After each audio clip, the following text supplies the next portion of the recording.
అందరికి దండాలు. నేను మీ రాజక్క. ఇవాళ మనతో పాటు ఎవరు ఉన్నారంటే సికింద్రాబాద్ ఎంపీ అభ్యర్థి వీసీకే పార్టీ నుంచి తెలంగాణ శ్యామ్ మనతో ఉన్నారు. నమస్తే అన్న. నమస్తే అక్క. ఎట్లా నడుస్తుంది ప్రచారం? చాలా బాగా జరుగుతుంది. కిషన్ రెడ్డి పైన ప్రజలందరూ చాలా అసంతృప్తిగా ఉన్నారు. ఎక్కడ చూసినా సరే కిషన్ రెడ్డి మీద వ్యతిరేకత కనపడతా ఉన్నది. ప్రజలందరూ మంచిగా ఆదరిస్తా ఉన్నారు నన్ను. చాలా బాగుంది. అయితే ఇప్పుడు మరి మీకే ఎందుకు ఓటేయాలి? ఎందుకు ఓటేయాలంటే 10 ఏళ్లలో అక్కడనే బీజేపీ గతంలో కిషన్ రెడ్డి 5 ఏళ్ల నుంచి అందుబాటులో లేడని పెద్ద పెద్ద పేపర్లలో వార్తలు వచ్చింది, మనం చూసాం. కిషన్ రెడ్డి గెలిచిన తర్వాత ఈశాన్య రాష్ట్రాల కేంద్ర మంత్రిగా ఉన్నాడు, కానీ ఈ సికింద్రాబాద్ కు పావుల పైస కూడా తీసుకురాలేదు. అక్కడ ఉన్నటువంటి ప్రజలందరూ ఏం చేయలేదు. ఏం చేసిండు కిషన్ రెడ్డి? కేంద్ర మంత్రిగా ఉన్నాడు. మన తెలంగాణకు రావాల్సినటువంటి బయ్యారం ఉక్కు ఫ్యాక్టరీ కానీ, కాచిపేట కోచ్ ఫ్యాక్టరీ కానీ, నవోదయ పాఠశాలలు కానీ, మనకు రావాల్సిన ఉద్యోగాలు కానీ, ఆఖరికి అదే సికింద్రాబాద్ లో రైల్వే ఉద్యోగాలు కావాలని పిల్లలందరూ ఏమంటారు అక్కడ ధర్నా చేసే వాళ్ళని పట్టించుకున్న పాపన పోలే.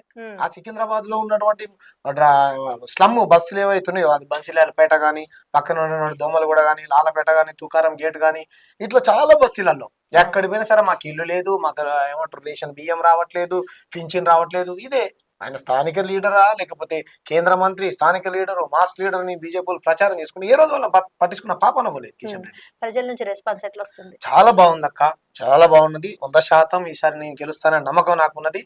మీ ఛానల్ వేదిక కూడా నేను అడుగుతా ఉన్నా, కిషన్ రెడ్డి గతంలో కూడా మీ ఛానల్ వేదిక ఛాన్సాలు చెప్పినా, ఈసారి జరగబోయేటువంటి ఎన్నికలు ఏవైతున్నాయో 13వ తారీఖు నాది క్రమ సంఖ్య వచ్చేసి 10వ నెంబరు, కుండ గుర్తు పైన ఓటేసి సికింద్రాబాద్ లో ఉన్నటువంటి ఓటర్ మహాశయులందరూ మరి 13వ తారీఖు కుండ గుర్తు పైన 10వ నెంబర్ క్రమ సంఖ్య దానిపైన ఓటేసి ఈ భారత రాజ్యాంగాన్ని రక్షించడం కోసం వీసీకే పార్టీ తరపున, మీ అందరి తరపున 20 లక్షల మంది గొంతుల తరపున నేను పార్లమెంట్ లో కొట్లాడడం కోసం నామినేషన్ వేశాను. వేసినప్పుడు ఆదరించారు, ప్రజలకు పోతుంటే ఆదరిస్తా ఉన్నారు. అంచేత నన్ను గెలిపించండి, మీకు సేవ చేసుకున్నాడు భాగ్యాన్ని కల్పించండి. మీ తరపున సికింద్రాబాద్ ప్రజల్ని అడుగుతా ఉన్నాను. అయితే ఇప్పుడు మీకు సికింద్రాబాద్ కి ఇప్పుడు మీరు గెలిస్తే ఏం చేస్తారు? అక్క మేము చెప్పాం, మా మేనిఫెస్టోలో పెట్టాం, దక్షిణాది హక్కులు, ఇక్కడ సుప్రీంకోర్టు బెంచ్ ఒకటి ఏర్పాటు చేయాలని, ఈ ప్రాంతంలో ఉన్నటువంటి వాళ్ళకి 70% ఉద్యోగాలు కల్పించాలని, మా ప్రాంతానికి అన్యాయం జరుగుతుందని, ఇలా చాలా రకాల సమస్యలు. అట్లనే కార్మికులకు కనీస వేతనం ఇవ్వాలని, ఇక్కడ విద్యా వైద్యాన్ని ఉచితంగా ప్రభుత్వం అందించాలని, ఆడవాళ్లకు రక్షణ లేకుండా పోయిందని, ముఖ్యంగా దక్షిణాది హక్కులు, భారత రాజ్యాంగాన్ని రక్షించుకోవడం కోసం మా మేనిఫెస్టో చాలా పెద్దగా ఉందక్క. అవన్నీ మేము ఇక్కడ అంటే దానికోసం మా ఓటేమని ఫైనల్ గా మేము చెప్పాలి, భారత రాజ్యాంగం ప్రమాదంలో పడ్డది, అంచేత మమ్మల్ని గెలిపించండి. మమ్మల్ని గెలిపిస్తే బాబాసాహెబ్ అంబేద్కర్ ఆశయం, బుద్ధుడు, పూలే, ఎస్సీ ఎస్టీ బీసీ మైనార్టీలు, దక్షిణాది హక్కులు, ఉత్తరాది పెత్తనాన్ని మనం వ్యతిరేకిస్తూ మన దక్షిణాది హక్కులని, మన దక్షిణాది పెత్తనాన్ని మాత్రమే మనం అంగీకరిద్దామని మా మేనిఫెస్టో ఉన్నది. అందుకోసం అయితే ఇప్పుడు మీరు చివరిగా ప్రజల కోసం ఏం చెప్పాలనుకుంటున్నారు? ఏం చెప్తారు ఒక మాట చెప్పాలంటే? అక్క, ప్రజలందరూ చాలా చైతన్యవంతులు. దయచేసి బడుగు బలహీన వర్గాల నుంచి నేను వచ్చినటువంటి వాడిని. అంచేత మీరందరూ నా దగ్గర కిషన్ రెడ్డి లాగా ఎలక్ట్రల్ ఫండ్స్ కింద 6,600 కోట్లు బీజేపీ తెచ్చుకున్న డబ్బులు కిషన్ రెడ్డి దగ్గర సగం డబ్బులు ఆయనకి ఇచ్చి గెలిపేయగలుగుతారేమో. మీరు డబ్బులు వద్దన్నా తీసుకునేటువంటి ప్రజలు ఉన్నారు, తీసుకోండి. అది ప్రజాస్వామ్యంలో తప్పైనప్పటికీ కూడా మీరు తీసుకుంటున్నారు, తీసుకోకూడదు వాస్తవానికి.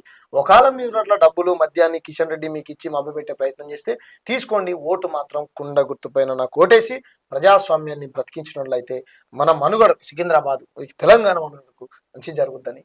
ఇప్పుడు రాజకీయంలో ఇప్పుడు కిషన్ రెడ్డి కావచ్చు, ఇంకెవరైనా కావచ్చు, నిలబడ్డ వాళ్ళకి పైసలు ఉన్నాయి బాగా అని మీరే చెప్తున్నారు. పైసలు ఉన్నాయి కాబట్టి వాళ్ళు పైసలు ఇస్తున్నారు, మభ్య పెడుతున్నారు అని చెప్పేసి మీరు అంటున్నారు. మీ దగ్గర పైసలు లేవు కదా, మీరు ఎట్లా గెలుస్తా అనుకుంటున్నారు? ప్రజలే అక్క నా పైసలు. ప్రజాస్వామ్యంలో నేను గతంలో కూడా మీ ఇంటర్వ్యూలో చెప్పా, చెప్పులు లేనటువంటి కాళ్ళకు చెప్పులు లేనటువంటి వాళ్ళు ఇది ప్రజాస్వామ్య దేశంలో ఎమ్మెల్యేలు అయ్యారు. 5 రూపాయలు లేనటువంటి వాళ్ళు కూడా అడుక్కొచ్చుకొని ప్రజల నుంచి అడిగి నామినేషన్ వేసి ఎంపీలు అయినటువంటి వాళ్ళు. నా దగ్గర నిజాయితీ ఉన్నది, కిషన్ రెడ్డి దగ్గర అవినీతి ఉన్నది. కిషన్ రెడ్డి దగ్గర మీరు చెప్పినట్టు డబ్బులు ఉన్నాయి, మద్యం మంచి అటువంటి ఇది ఉన్నాయి. నా దగ్గర లేదు. నేను చదువుకున్నాను, ప్రజాస్వామ్యం గురించి నాకు తెలుసు, ప్రజల సమస్యలు నాకు తెలుసు. కింది కులాల నుంచి వచ్చినటువంటి వాడిని నేను. కిషన్ రెడ్డి ఏమో అంటారని అనుభవించినోడు కాదు, గ్రామీణ ప్రాంతాల నుంచి వచ్చినోడు కాదు, ఇక్కడనే పుట్టి బస్సులోకి పోయి ప్రజా సమస్యలను పట్టించుకున్నాడు కాదు. అంచేత నన్ను ఆదరించమని కోరుతా ఉన్నాను. నేను డబ్బు పంచను, మద్యం పంచను, నేను ప్రజాస్వామ్యాన్ని పరిరక్షిస్తాను. అంచేత నాకు ఓటేయమన్నట్టు. చూసిండ్రు కదా, తెలంగాణ శ్యామ్ వీసీకే పార్టీ నుంచి ఎంపీ అభ్యర్థిగా సికింద్రాబాద్ నుంచి నిలబడ్డారు. నా పైసనే జనం అని చెప్పేసి మాట్లాడుతున్నారు. నేను నిజాయితీగా ప్రజలను పరిపాలిస్తా అని చెప్పి ఆయన ముందుకొచ్చిండ్రు.